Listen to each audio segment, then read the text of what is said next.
Dito po ako para aminin din po ang pagkakamali ko. Kaya kami binugbog ng aming boss. Ang pagkakamali ko po ay pinupulipidan po namin yung mga kliyente. Sa lending po kami, sir. Bali ako, manager po ako. Tapos 5 kaming binugbog, sir. Tapos yung 4 kolektor po. Ang nangyari, sir, sila po ang humaharap sa kliyente. Nagpapahanap daw ng pangpulipid yung kliyente sa mga kolektor at iniintirisan po nila ng 10%. Tapos pagka tinatawagan po ako ng mga kolektor or tinitext po nila ako na nahihiram po sila ng aking ipon dahil nga may ipon din po ako kahit papano. Pinapahiram po namin yun, kaya may nakapatong po 10%, tig 5% po kami. 5% po sa kolektor at 5% po sa akin po. Yun po yung kasalanan ko. Humihingi po ako ng pasensya po, Vice Mayor Messina.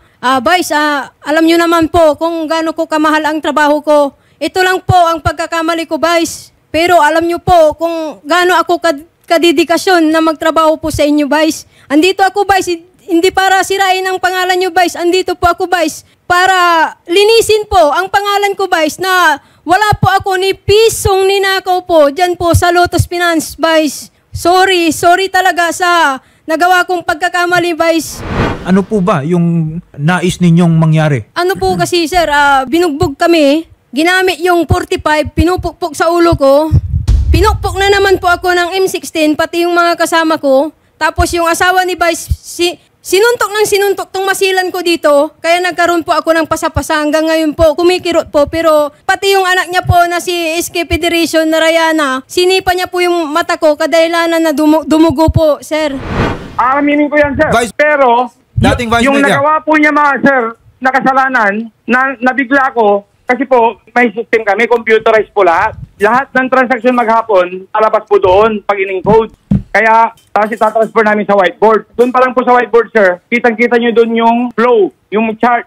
Ngayon, ang nakakapagtaka, sir, dahil sa galing po ni Janice, bakit ganun na nangyayari? At kilala tayong istrikto. Sabi ko po, ngayon, nakakapagtaka na. Ngayon, bakit? Ngayon po, lumabas, sir, ngayon, na ang ginagawa niya, 60 days po yung usapan, 30 days pa lang, pinipilit niya ng i-renew. Kasi mayroon po siyang, ang palabas niya pa, 10%. Ngayon, nung inimbestigahan namin, ako mismo pumunta, kasama yung tao na galamay niya. Galit na pala sila, sir. Ako po yung sirang-sira. Kasi, ang ginagawa pa niya, pag hindi po siya papayag, kasi usapan nga, 60 days. Pero siya, 30 days, siririn nyo na. Ayaw pa po ng kliyente. Kasi maliit pa. Pipilitin niya ngayon kasi sasaraan niya na, doon po siya kikita ng 20%. Pero ang palab po niya, 10%. Talagang mamamatay tayo, sabi ko. Alam nyo naman po, Vice, na yung perang yan, nasa kliyente po lahat, Vice. Tama, nasa kliyente. Opo, ano problema? Ang problema sa'yo, ginamit mo yung pera mo. Di ba? Kaya sabi ko sa'yo, ganyan siya. pag nagkamali ka, na hindi ka tutulong dito, ano sabi ko sa'yo? Bubutasin ko yung ulo mo, sabi ko, di ba? Ang pakiusap ko lang sa'yo, bumawi ka. Itong dinisgrasya mo, saan ka na? Tumakbo ka na. Papatayin mo na kami yan eh. Tingnan mo nga, lumubo na. Pasyo, ilang milyon, di ba? 13 milyon yung distribute mo, di ba? 13 milyon, di ba? Nakahanda kami dito ha. Pagpati ng Tulfo, nagpapasalamat niya ako eh. Tama yung pinuntan mo eh. Diyan lalabas yung baho mo eh. Ma'am, pag ang papatayin niya kami, ma'am, dahil patumba na kami. Ngayon po, mabuti po. Nagapan pa po kayo paano. Tama po yung sinasabi niya. Nasa tao yon yung pera niya. Pero mapapalik po agad yun. Dahil pangsara. I-renew ngayon ng Lotus yun. Naka 20% po agad siya. Paano pang Lotus eh, sagad na yung tao. Yung sa 20% Vice na sinasabi nyo, wala pong katotohanan yan, Vice. Willing po ako magpalay detector kasama po ng mga kolektor. Tama yun, 10% yung sinabi mo, di ba? Pero tig 5% po kami ng kolektor, Vice. Sa Kalumbuyan pa opo, kahit sa area ng kapatid mo ha. Doon lumabas sa 20%, 15%, di ba? Hindi po totoo yan, Vice. Kahit puntahan po lahat ng kliyente, willing po ako, Vice. Ikaw, Janice, ha? Okay. Lumaban ka ng patas, ha? Opo, Vice. Tinan mo to, ha? Nadidisgrasya na tayo. Ngayon, pumunta kami doon, ha? Tinan nyo, ha? Para pa ako naging Vice Mayor ng San Carlos. Kayo pala yun. Okay, tapos so, ikaw, ha? Isinusuka ka na doon, ha? Ang tapang-tapang mo pa. Winawar niyo pa sila. Vice, baka pwedeng ma-explain din po sa amin. Paano po ba yung nagiging process po doon po sa lending? Ang transaction po, ma'am, yung pong iuwi nila sa hapon na nakuha nilang na market nila, tapos yung magre-renew, dahil nagpulipid na po, bukas po aaprubahan yon. Ang mag-a-approve po dito sa office namin. Tapos kung ano po yung aprubahan, yun po yung re-renew ng mga manager. Yun po sila yung pupunta doon, naharap, magre-release. Pero po, Dahil sa tiwala ko kay Janice po, siya na yung bahala doon sa area po niya. Siya na yung taga-release. Tapos, pati yung dagdag, hindi po kami halos nagdadagdag. Halimbawa, dagdag ng 5,000, increase ng 10,000. Hindi po kami basta-basta nag-release. Ngayon, sa tiwala po namin sa kanya, siya na po lahat ang nagdadrive. Dahil sa, yun pa nga po, tinan nyo quota. Nakakuta siya, ang galing niya. Yung zero past due po, tinan nyo. Pero, ang pinagtataka po namin, bakit ganun naman papalubog ng palubog? Nagpapalyo agad. Parang biglang lumobo. Tapos, buwan-buwan po ma'am, umutang ako sa bangko. Kasi sa bangko, ang interest napakaliit. Di sana lulubo yun, lalaki. Kasi hindi maputol-putol yung utang ko na 2 million, 3 million. Magkano po usually ang interest po, sir? Ma'am, tendasyon naman po, namin. Okay. Pero meron din po yung 80 days, ma'am. Depende po yun, ma'am, sa customer sa yung klase ng inutang, ganun po. So, ganito, no, Sir Mahadiva, kung nakita nyo, no, may Opo. malakas naman po, no, yung dokumento nakita nyo, na-trace nyo lahat ng mga Opo. ginawa Yun po, po yun niya. po. Oo. Well, for us, no, dito kay Senator Raffy Tulfo, sisiguraduhin lang po natin, no, na kung for example, meron siyang nagawa sa inyo na atraso na ganyan, well, mapapanagot nyo po siya. Opo. No? Mapapanagot nyo po. Etong si Janice, you can file the cases against them. Ang sa amin lang po, ha, meron po po. kasing nabanggit kanina, no, na pananakit. And sa amin dito, kung may kahit ano pa po yung atraso niyan, okay, wag naman po sanang umabot sa punto, no, na magkakasakitan po sila. Opo, inamin ko yan, sir. Tingnan nyo, sir, ha? Malinaw na yun, sir. Nagkaipitan na. Tingnan nyo, sir, ha? Tinuro niya pa yung mga kolektor. Ayaw niya pa kami sunog na sunog siya. Hindi na siya naawat dun sa mga tao. Samantalang bago namin siya harapin, sir, I see to it na po na siya. Yang sinasabi nyo, Vice, na nagpapa-percent kami, opo, totoo po yun, Vice. Pero naabutan ko na po yun sa mga naunang kolektor. Alam nyo naman po na may mga matagal na po sa akin dyan, Vice.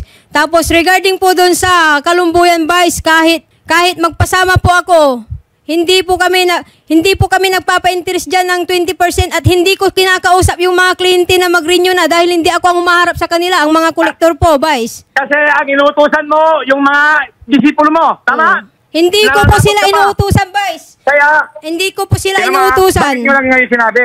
Bakit nyo lang sinabi sa akin? Kasi takot na takot kami, baka mabaliktad kami dahil alam namin na tiwalang-tiwala kayo sa kanya. Hindi po. Sabi nila, wikit pa naman. Tapos, yun din po, nakakatulong siya sa amin. Mayroon kaming suldo sa kanya. Tignan mo nga, ang galing mo. Galing ako sa inyo ngayon, ha.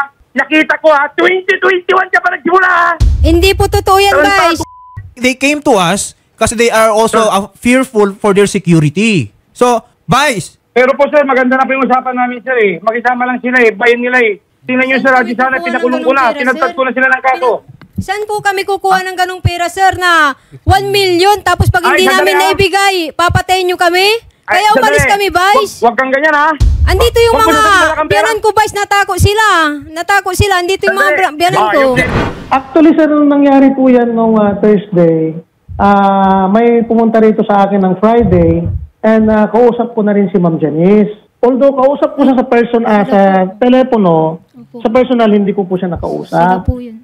So sabi ko sa kanya, nagbigay ako ng assurance na pwede nating kausapin si Vice Mayor para maayos po yung problema po ninyo. Nagbibigay po ako ng 100% assurance na aayusin po natin ito. Kung gusto ni Ma'am Janice na mag-file po ng complaint laban po kay Vice Mayor, nandito lang po kami natutulong sa kanya. Kung Okay. gusto rin po niya makipag-usap na maayos, nandito rin po kami natutulong. Wala po kaming pinapanigan, sir. Chairman, manghihingi lang po sana kami sa inyo ng tulong. If posible, Yes po. na pwedeng pagtagpuin sa inyong tanggapan itong sina Janice, sina Albert, at si former Vice Mayor Mahadiva Messina, at kung magkakaroon Yes po. ng magandang usapan patungkol dun sa kanilang problema, mas mabuti po sana.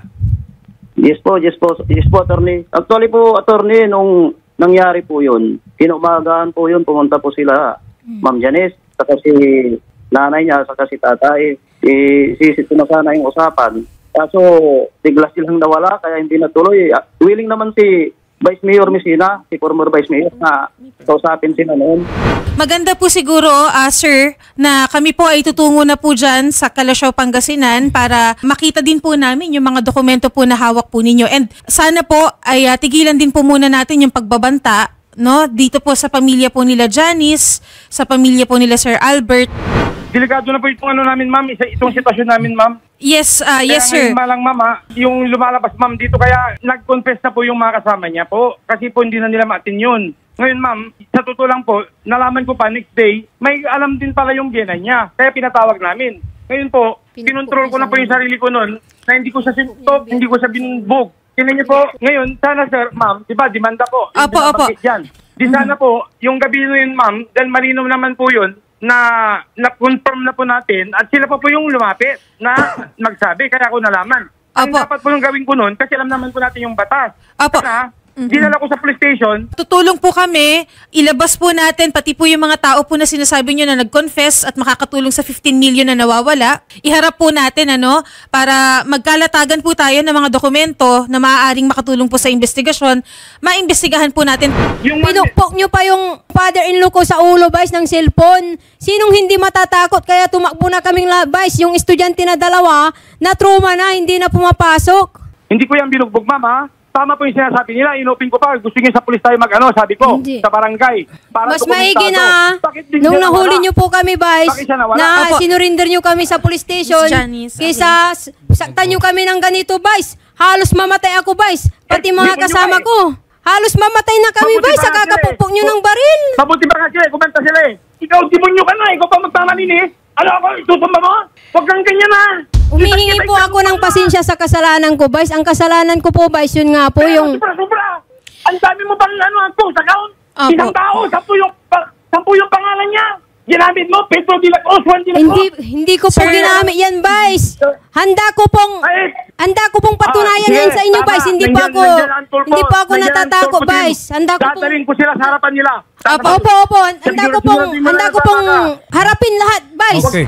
Tutulong po kami sa investigasyon dahil 15 million po ang nawawala kay Mr. Mahadiva. Pero lahat po, pati po yung mga kliyente po ninyo, lahat po ng mga may utang, lahat po ng record, lahat po ng mga ebidensya, ibibigay po natin kay COP o sa investigador para mailatag po natin doon. Kasi pera po ang usapin po dito. Pero yung pananakit po na nilapit po ninyo, maaari po namin kayong matulungan po. Regarding po dun sa pananakit, maaari po tayong mag-file ng kaso kung gusto niyo pong maghain ng kaso kay Sir Mahadiva po. Okay? Pag-uusapan po natin yan. Pero sasamahan po namin kayo sa Kalasyaw para po makatulong din po sa investigation po. At ma-sure po namin yung safety po ninyo at ng pamilya po ninyo. Sir Mahadiva, opo, okay na po ito. Basta asistehan po namin lahat kayo na makapag-usap ng maayos.